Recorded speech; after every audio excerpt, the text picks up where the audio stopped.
Chapter 3, The Bend in the Road. The night before the accident, the air inside their apartment felt heavy. Not loud. Not explosive. Just weighted. Elena stood at the kitchen counter, laptop open, staring at the email confirmation she hadn't meant to show Adrian yet. Subject line, Fellowship application received. She had almost deleted it. Almost pretended she hadn't applied. But hiding ambition felt like shrinking, and she had already begun doing that in small, invisible ways. Adrian entered from the bedroom, loosening his tie. "What's that?" he asked. "Nothing big," she said too quickly. "Just a fellowship program." His movement stilled. "Where?" "Portland." He absorbed that quietly. "For how long?" 2 years. "It's competitive. I probably won't even get it." "That's not what I asked." The tone wasn't sharp, but it wasn't warm either. Elena closed the laptop slowly. "We'd talk about it if I did." "And what would we say?" he asked. She searched his face, looking for humor. There was none. "That we'd figure it out." He stepped closer. "I thought we agreed this city was home." "We did. But opportunities don't always happen here." "And I'm supposed to just follow you?" The word follow struck something defensive in her. It wouldn't be about following. It would be about supporting each other. His jaw tightened. "I support you." "You do," she said carefully. "But support isn't the same as permission." The silence that followed felt dangerous. Finally, Adrian exhaled sharply. "I have a 6-hour drive tomorrow. I'm not doing this tonight." He walked away. The argument dissolved unfinished, suspended in air like a storm cloud waiting for a shift in pressure. Elena stood alone in the kitchen, staring at the reflection of herself in the dark window. For a moment, doubt flickered. Had she been selfish? She shut the laptop and went to bed without resolving the question. The next afternoon, rain began falling before Adrian reached Serrano Pass. The mountain road curved like a warning. Drivers who lived in Santa Leora respected it. Visitors underestimated it. Adrian had driven it dozens of times. He wasn't reckless. He wasn't distracted. He was thinking. Thinking about Portland. About relocation. About whether ambition could outrun control. Windshield wipers beat a steady rhythm. A truck in the opposite lane fishtailed slightly. The moment unfolded too fast for logic. Headlights swerved. Brakes screamed. Metal met metal. And the world collapsed inward. Elena was reviewing zoning drafts when her phone rang. Unknown number. She almost ignored it. "Mrs. Navarro?" a male voice asked. "Yes?" "There's been an accident." The rest of the sentence blurred. Hospital name. Severe collision. Surgery in progress. Her body moved before her thoughts did. She grabbed her keys. Her purse. Nothing else. The drive to St. Aurelio Medical Center felt endless. Her hands shook so violently she had to grip the steering wheel until her knuckles blanched white. She did not cry. Not yet. Her mind refused to process a reality that hadn't asked permission to arrive. The emergency room smelled like antiseptic and something metallic. A nurse led her to a waiting area painted in calm, artificial blues. Calm designed for people who were anything but. A surgeon eventually approached, removing his mask. "Your husband survived the surgery." The word survived landed first. Then came the rest. "There is significant spinal trauma." Elena swallowed. "Will he recover?" The doctor's pause stretched too long. "We've done everything possible. But the damage to the thoracic spine is extensive." She understood the meaning before he said it. "He will not regain function in his legs." The world narrowed to a pinpoint. Somewhere inside her chest, something shattered quietly. But she didn't fall apart. She nodded. She asked practical questions. Rehabilitation timeline. Prognosis. Pain management. She became efficient. Useful. She did not allow herself to feel. When she finally saw Adrian in recovery, he looked smaller. Machines framed him. Tubing replaced strength. His eyes fluttered open. For a moment, confusion. Then awareness. "Elena," he whispered. She rushed forward, taking his hand carefully. "I'm here." He searched her face desperately. "I can't feel them." Her breath caught. "I know." His fingers tightened around hers. "Don't leave me." It wasn't a request. It was fear stripped of pride. Elena leaned close, pressing her forehead against his. "I won't." The promise left her mouth before her mind could measure it.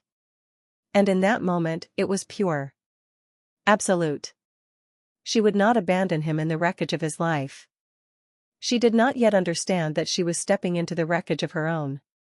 The weeks that followed were a blur of hospital corridors and medical explanations. Adrian swung between silence and fury. At first, he cried. Then he refused visitors. Then he raged at nurses for adjusting his blankets incorrectly. Elena absorbed it all. "It's grief," doctors explained gently. "He's processing trauma." So she excused the sharpness. The snapping tone. The way he stopped saying please. One afternoon, during early physical therapy, he attempted to sit upright unaided. He fell sideways. The humiliation on his face was raw, violent. When Elena moved to help, he shoved her hand away. "Don't." The word burned. But she stepped back. Because love, she told herself, meant allowing space for anger. Even when that anger landed on her. Adrian's brother Matteo visited twice. He stayed 20 minutes each time. "It's hard seeing him like this," Matteo said in the hallway. Elena nodded. It was harder living it. Adrian's daughter, Camila, cried loudly during her first visit, then retreated emotionally, scrolling through her phone at the bedside. "I just can't," she whispered before leaving early. Elena stayed. Every day. Morning to night. She memorized medication names. Learned how to reposition him to prevent sores. Signed insurance documents that carried clauses she didn't fully understand. When hospital staff praised her devotion, she smiled automatically. Devotion felt like oxygen, necessary, expected, non-negotiable. The day doctors formally declared Adrian permanently paralyzed, he did not speak for hours. When they were alone, he stared at the ceiling. "I'm half a man," he said finally. Elena's throat tightened. "You're still you." He laughed bitterly. "You think that's enough?" She didn't know how to answer. So she did what she would do for the next 5 years. She made herself indispensable. She filled every silence. She replaced every absence. She believed that if she loved him fiercely enough, the loss would shrink. It didn't, it simply changed shape. And somewhere, beneath gratitude and fear, something else began forming inside Adrian. Something quiet, something resentful. But that would come later. For now, Elena held his hand in a sterile hospital room and believed she was saving a marriage. She did not realize she was beginning a slow disappearance. Chapter 4: The Architecture of Dependence. Adrian came home 73 days after the accident. Elena remembered the number because she had counted every one of them. 73 mornings in a vinyl hospital chair. 73 nights listening to machines breathe for him. 73 days of becoming fluent in a language she never asked to learn. Spinal cord injury, neuropathic pain, pressure ulcer risk, autonomic dysreflexia. The apartment no longer resembled the home they had built together. The hallway walls had been widened. The bathroom door replaced with a sliding panel. The bathtub removed entirely, replaced by a sterile roll-in shower chair. The Persian rug from their honeymoon trip packed away in storage. Elena supervised contractors during the day and attended physical therapy sessions at night. She signed documents, approved invoices, sold her car to pay for what insurance denied. She withdrew from her graduate program the week Adrian was discharged. The email to her advisor was brief. Due to unforeseen circumstances, I will not be returning this semester. Her advisor responded with sympathy and an open door. That door would quietly close. The morning Adrian came home, a nurse accompanied them to ensure the transfer went smoothly. Elena felt oddly nervous, as if introducing a stranger to the space. This will take adjustment, the nurse said gently while Adrian maneuvered the wheelchair cautiously across the threshold. Adjustment, such a mild word. Like shifting a picture frame slightly off-center. No one called it reconstruction. The first week passed in fragile cooperation. Adrian thanked her when she brought water. He apologized when pain made him sharp. They spoke about rebuilding. About new business ideas he could manage remotely. About redefining strength. Hope still lived there then. Thin, but alive. The shift happened slowly. So slowly Elena didn't recognize it at first. It began with tone. One evening, she was 20 minutes late bringing his medication because the pharmacy had delayed a refill. You should plan better, he said. I called 3 times, she replied softly. They were understaffed. That's not my problem. The words landed heavier than intended. He seemed to realize it too. I'm just frustrated, he added. She nodded. Frustration made sense. She accepted it. Then came correction. Not that shirt, he said one afternoon as she prepared to leave for the grocery store. She paused. What? That one makes you look tired. She laughed lightly. I am tired. Still. Change. It sounded like preference. Like opinion. She changed. Because it cost nothing. Or so she believed.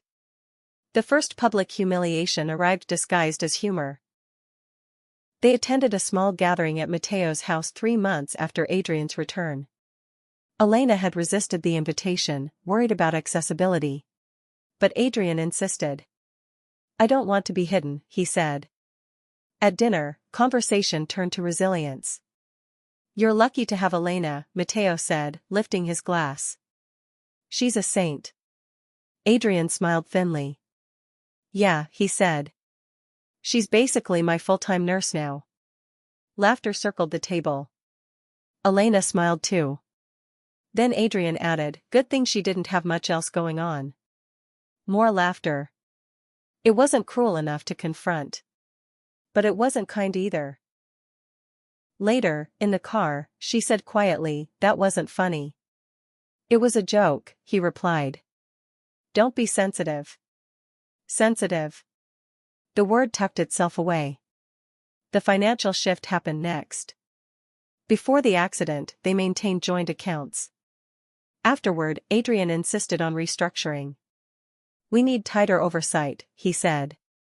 Medical costs are unpredictable. It sounded practical. Responsible. He moved the majority of funds into an account solely under his name, for legal clarity, he explained.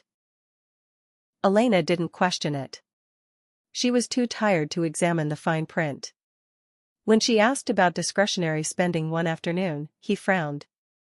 We can't afford unnecessary expenses. It's just a drafting software subscription, she said. I need it for freelance work. He hesitated. How much? She told him. That's steep. It's industry standard. He stared at her for a long moment. Maybe focus on the house for now. Once things stabilize, we'll revisit your projects. Your projects. Not our. She let it go. Because he was right, things weren't stable. Because she could wait. Because love required patience. Caregiving became choreography. Morning transfers. Afternoon stretches. Evening hygiene routines. She learned the exact pressure required to lift without injuring her spine. She memorized the angle of his hips to prevent pain. She tracked bowel schedules and fluid intake. Intimacy faded quietly. Not just physically, emotionally. Their conversations narrowed to logistics. Did you refill the prescription? What time is therapy? Did you schedule the neurologist? One night, she lay awake listening to his breathing and tried to remember the last time he had asked her how she felt. She couldn't. The first time he snapped without apology, something inside her flinched. She had forgotten to charge his wheelchair battery fully. It died midway through the living room. "What is wrong with you?" he shouted. She froze. "I plugged it in. Clearly you didn't check it." I can't afford your mistakes." The phrase echoed. "Your mistakes." She absorbed the blame automatically. "I'm sorry." He didn't respond. Later that night, she sat alone at the kitchen table and replayed the moment. He had never spoken to her like that before the accident. Not once. Was it pain? Was it grief? Was it fear? She constructed excuses carefully. Because the alternative, that this was choice, felt unbearable. Visitors grew fewer. Mateo called occasionally. Camila visited when she needed something signed or approved. Friends drifted away, uncomfortable around disability, unsure how to navigate altered dynamics. Elena stopped receiving invitations. She stopped noticing. Her world contracted to square footage measured by ramp width. One afternoon, while sorting laundry, she caught her reflection in the dark television screen. She didn't recognize the woman staring back. Her posture curved inward. Her expression guarded. Her clothing chosen for function over presence. When had she begun dressing to disappear? The breaking point didn't arrive loudly. It arrived in a sentence. Adrian was on the phone with an old colleague. Elena was in the kitchen, within earshot but not visible. "Yeah," Adrian said lightly, "I've got full-time help at home." Elena paused. "Insurance?" the colleague asked faintly through speaker. Adrian chuckled. "Better. Built-in." The men laughed. "Built-in. Like an appliance. Like something installed." Elena stood very still. The water continued running over the dishes in her hands. She told herself she was overreacting. He didn't mean it that way. It was just humor. Just frustration. Just adaptation. But something had shifted. Subtly. Irreversibly. That night, after Adrian fell asleep, Elena opened her old graduate folder for the first time in months. She flipped through sketches of pedestrian bridges and mixed-use housing developments. Her handwriting looked confident, alive. She pressed her palm over one design and felt a strange ache. Not grief. Recognition. A memory of who she had been before she became necessary. Before necessity turned into expectation. Before expectation began to harden into entitlement. She closed the folder carefully. She wasn't ready to leave. She wasn't ready to rebel. But for the first time, she understood something crucial. Dependence had architecture. It wasn't built in a day. It was constructed beam by beam. Tone by tone. Concession by concession. And she had helped build it.